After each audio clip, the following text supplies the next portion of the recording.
লন্ডনে অন্তর্বর্তী সরকার এবং বিএনপির ভারপ্রাপ্ত চেয়ারম্যান তারেক রহমানের বৈঠকে যে আলাপ আলোচনা হয়েছে তা সকল রাজনৈতিক দল এবং দেশবাসীর কাছে প্রকাশ করার আহ্বান জানিয়েছেন বাংলাদেশের বিপ্লবী ওয়ার্কার্স পার্টির সাধারণ সম্পাদক সাইফুল হক।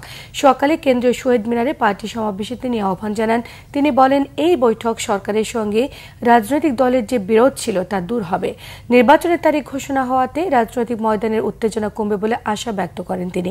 নির্বাচন নিয়ে সরকারকে নিরপেক্ষ থাকার আহ্বান জানান। বলেন, সাধারণ মানুষ যাতে ভোট দিতে পারে সেই পরিবেশ যেন থাকে। বলেন, জুলাই আন্দোলনের সময় মানবতা বিরোধী অপরাধের দ্রুত বিচার শেষ করতে হবে।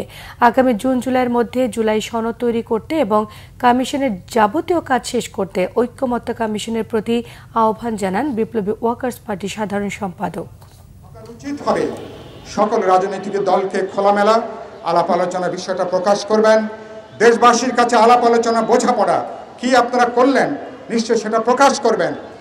আপনারা যেটা অনুমান করা যায় আপনারা তারেক রহমানের সঙ্গে আলাপ আলোচনা করে যাতে মর্যাদার সাথে সম্মানের সাথে আপনারা বিদায় নিতে পারেন। নির্বাচন পরবর্তী বোঝাপড়ার ব্যাপারও নিশ্চয়ই আপনারা আলাপ আলোচনা করেছেন।